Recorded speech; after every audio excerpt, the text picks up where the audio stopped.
আসসালামু আলাইকুম। চলুন আজকের ভিডিওটা একটা গল্প দিয়ে শুরু করা যাক। রাত তখন প্রায় ২টা। পুরো বাসার সবাই ঘুমের রাজ্যে তলিয়ে গিয়েছে। অন্ধকার একটি ঘরে শুধুমাত্র একটা জিনিসই জ্বলজ্বল করছে, সুমনের ফোনের স্ক্রিন। সুমনের চোখে কোনো ঘুম নেই। সে মোবাইলের স্ক্রিনের দিকে তাকিয়ে একের পর এক ভিডিও স্ক্রল করছে। পাশের ঘর থেকে তার মা ঘুম থেকে জেগে উঠে তাকে কয়েকবার ডাক দিলেও সে কিছুই শুনতে পায়নি। সে এতটাই ডুবে গিয়েছে ভার্চুয়াল দুনিয়ায় যে বাস্তব দুনিয়া তার কাছে ধোঁয়াশা হয়ে গিয়েছে। ঠিক এমন সময় তার মা ঘরে ঢুকে বলল, সারাদিন তো এই ফোন নিয়েই পড়ে থাকিস, রাতেও কি ঘুমাবি না? নিজের জীবনটা তো ধ্বংস করে ফেললি। মায়ের একথা শুনে সুমন রাগান্বিত হয়ে বলল, আমার কিচ্ছু হবে না, এটা আমার জীবন, আমি নিজেই বুঝে নেব। সে আবারও ফেসবুক, ইনস্টাগ্রাম, ইউটিউব একের পর এক স্ক্রল করতে শুরু করলো। প্রথমে বিনোদন, পরে তথ্যমূলক কিছু ভিডিও, তারপরে অযথাই নিউজ ফিড দেখা। এমন করতে করতে কখন যে রাত কেটে সকাল হয়ে গেল সে নিজেও বুঝতে পারেনি। এভাবেই কেটে গেল ১ বছর। চলে এলো সুমনের পরীক্ষা। পরীক্ষার হলে বসে তার মাথার কাজ করছিল না।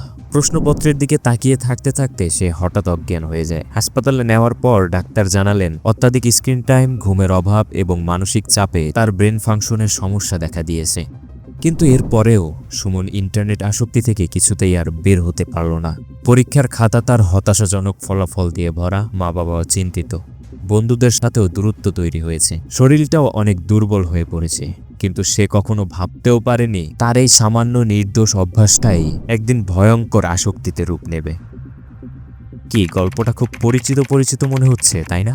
এটি শুধু সুমনের গল্প নয়, বরং আপনার আমার মতো হাজার হাজার তরুণ তরুণীর বাস্তবতা। আজকের বিশ্বে ইন্টারনেট এবং স্মার্টফোন মানুষের জীবনের এক অবিচ্ছেদ্য অংশ হয়ে উঠেছে। কিন্তু কখন যে এটি প্রয়োজন থেকে আসক্তিতে পরিণত হয় তা আমরা নিজেরাও বুঝতে পারি না। এই ইন্টারনেটের প্রতি আসক্তি এটি একটি স্বীকৃত মানসিক ব্যাধি, যাকে বলা হয় ইন্টারনেট অ্যাডিকশন ডিসঅর্ডার অথবা IAD, এবং স্মার্টফোন আসক্তি নোমোফোবিয়া নামে পরিচিত। এটি এমন এক ধরনের অবস্থা যেখানে মানুষ মোবাইল ফোন ছাড়া একটি মুহূর্তও থাকতে পারে না। আপনি কি জানেন, বিশ্বজুড়ে গড়ে প্রতিদিন একজন মানুষ 7 ঘন্টা করে ইন্টারনেটে কাটায়। গবেষণায় দেখা গিয়েছে অতিরিক্ত স্মার্টফোন ব্যবহার করার কারণে মানসিক চাপ, উদ্বেগ, ঘুমের সমস্যা দিনে দিনে বেড়েই চলেছে। চলুন আজ আমরা খুঁজে বের করার চেষ্টা করি ইন্টারনেট এবং স্মার্টফোন কিভাবে আমাদের দৈনন্দিন জীবনকে নিয়ন্ত্রণ করছে এবং আমরা কিভাবে এতে আটকে যাচ্ছি আর আমরা এর থেকে কিভাবে মুক্তি পেতে পারি। ভিডিওটি শুরু করার আগে যদি আমাদের চ্যানেলটি সাবস্ক্রাইব করে না থাকেন তাহলে অবশ্যই সাবস্ক্রাইব করে বেল আইকনটি প্রেস করে দিন।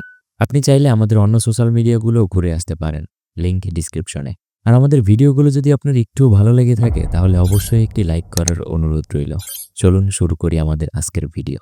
ইন্টারনেট অথবা স্মার্টফোন আসক্তি। আপনি কি নিজের অজান্তেই ইন্টারনেটে দীর্ঘ সময় কাটিয়ে ফেলছেন? চলুন শুরুতেই কিছু লক্ষণ দেখে আসি। যদি এই লক্ষণগুলো আপনার মধ্যে থাকে তাহলে এখনই সতর্ক হয়ে যান।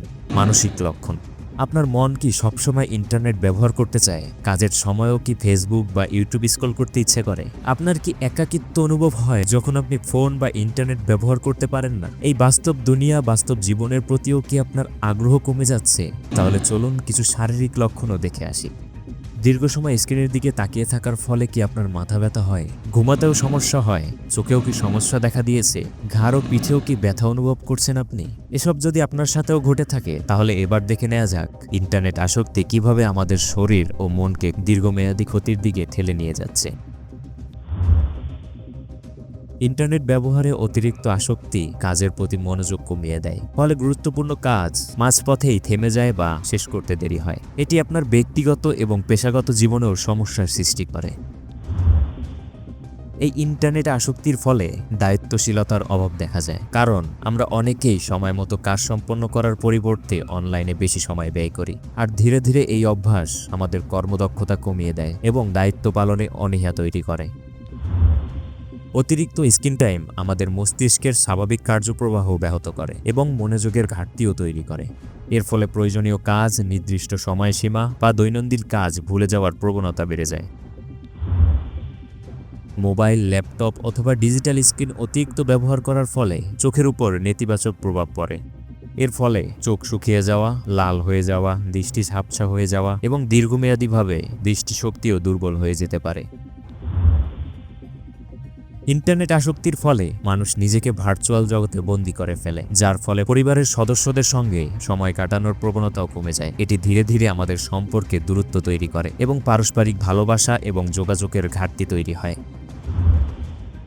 অনলাইন আসক্তি মস্তিষ্কের উপরে অতিরিক্ত চাপ সৃষ্টি করে, যার ফলে উদ্বেগ, হতাশা এবং একাকিত্ব বেড়ে যায়। সামাজিক যোগাযোগ মাধ্যমে অতিরিক্ত সময় ব্যয় করাটা মানসিক চাপের অন্যতম কারণ হয়ে দাঁড়ায় এবং এর ফলে আমাদের আত্মবিশ্বাসের ঘাটতিও তৈরি হতে পারে। কাজের প্রতি মনোযোগ কমে গেলে কর্মদক্ষতা হ্রাস পায়, ফলে পেশাগত জীবনে নেতিবাচক প্রভাব পড়ে। বর্তমান জীবনে ইন্টারনেট আসক্তি সময় অপচয়ের অন্যতম প্রধান কারণ হয়ে উঠেছে, যা আমাদের কেরিয়ারে উন্নতির পথে বাধা সৃষ্টি করে এবং আমাদের কর্মজীবনও ঝুঁকির মুখে ফেলে দেয়। এমন ভয়ঙ্কর পরিস্থিতিতে পড়ার আগে চলুন এবার জেনে নেই কিভাবে আমরা এই আসক্তি থেকে মুক্তি পেতে পারি। আমাদের বর্তমান জেনারেশনের প্রায় সবাই এই মোবাইল এবং ইন্টারনেটে আসক্ত। এই আসক্তি থেকে বেরিয়ে আসাটা অনেকটাই কঠিন, কিন্তু অসম্ভব নয়। মাত্র কয়েকটি ধাপেই আপনি আপনার জীবনের ভারসাম্য ফিরিয়ে আনতে পারেন। নাম্বার 1, প্রতিদিন কতক্ষণ আপনি ইন্টারনেট ব্যবহার করতে চান তার জন্য একটি নির্দিষ্ট সময় তৈরি করুন এবং এরপরে প্রতিজ্ঞা করুন এই নির্দিষ্ট সময় ব্যতীত আপনি সারাদিনে আর ফোন ব্যবহার করবেন না। 2, সপ্তাহে অন্তত একদিন ফোন ছাড়া থাকার চেষ্টা করুন। 3, ভার্চুয়াল জগৎ থেকে বেরিয়ে বন্ধু এবং পরিবারকে বেশি সময় দিন। 4, ক্ষতিকর ওয়েবসাইট এবং সফটওয়্যার ব্যবহার করা থেকে নিজেকে বিরত রাখুন। 5, ফোন ফ্রি জোন তৈরি করুন। ঘুমানোর সময় এবং খাবার সময় ফোন ব্যবহার না করার অভ্যাস গড়ে তুলুন। 6, শখ তৈরি করুন। গান গাওয়া, বই পড়া অথবা বাইরে গিয়ে খেলাধুলার মতো অভ্যাস তৈরি করুন। আপনি কি এখনো বিশ্বাস করেন যে ইন্টারনেট আসক্তি কোনো সমস্যাই নয়? তাহলে আরেকবার ভাবুন। ভার্চুয়াল জগতের থেকে আমাদের বাস্তব জীবন অনেক বেশি গুরুত্বপূর্ণ। তাই সময় থাকতেই সচেতন হন এবং আসক্তির শিকার না হয়ে প্রযুক্তিকে নিজের প্রয়োজন অনুযায়ী ব্যবহার করুন। প্রযুক্তি আমাদের জন্য, আমরা প্রযুক্তির জন্য নই। চলুন নিজের জীবনকে নতুন করে সাজাই, বাস্তব জীবনকে গুরুত্ব দেই এবং সুস্থভাবে বেঁচে থাকি। আমাদের আজকের ভিডিও ছিল এ পর্যন্তই। ভিডিওটি শেষ পর্যন্ত দেখার জন্য অনেক অনেক ধন্যবাদ। ভিডিওটি যদি আপনার একটু ভালো লেগে থাকে তাহলে অবশ্যই একটি লাইক করার অনুরোধ রইল এবং আজকের ভিডিও নিয়ে আপনার যে কোনো প্রশ্ন বা মতামত জানাতে পারেন আমাদের কমেন্ট বক্সে। আর আপনি চাইলে আমাদের অন্য সোশ্যাল মিডিয়াগুলো ঘুরে আসতে পারেন, লিংক ডিসক্রিপশনে। ভালো থাকবেন, সুস্থ থাকবেন, আল্লাহ হাফেজ।